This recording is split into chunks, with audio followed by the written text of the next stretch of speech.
right, let me tell you about this kid, Kamari. He goes to Natchez High, over by the river. And like every guy walking those halls, he's got a story.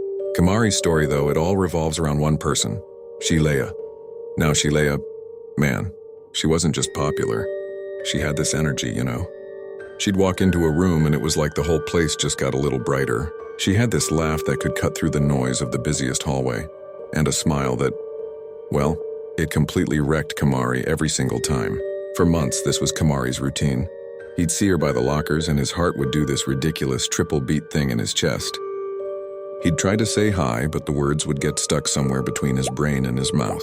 He'd end up just giving this awkward little nod and she'd smile back politely, probably wondering who this weird nodding kid was.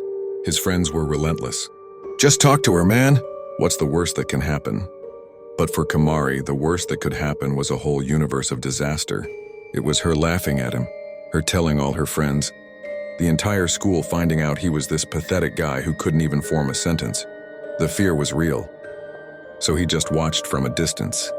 He learned her schedule, not in a creepy way, but just, he knew she had art class 4th period because he'd see her walking that way, carrying her portfolio.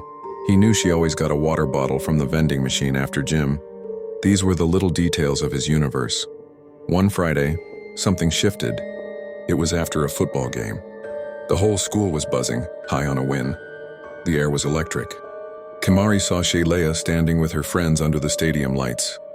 She was laughing, her head thrown back, and in that moment the fear just evaporated. It was replaced by something else, this overwhelming feeling of, if not now, when?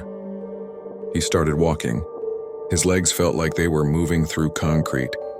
His friends saw him and just froze, watching this train wreck they were sure was about to happen. He walked right up to her group. Her friends went quiet. Shilea turned and looked at him, a little confused. Kamari's heart was pounding against his ribs like a drum solo. He took a breath. Shilea? She smiled that smile. Yeah? And he said it. The words he'd practiced in the mirror 100 times, the words that haunted his dreams. Hi, I'm Kamari. I know this is super random, but I think you're amazing. And I was wondering if maybe you'd want to go get some ice cream or something with me sometime. Silence. It stretched for what felt like an eternity. Kamari was pretty sure he was about to spontaneously combust from sheer terror. Her friends were just staring.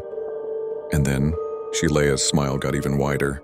Kamari, she said, like she was tasting the name. Yeah, I'd like that a lot.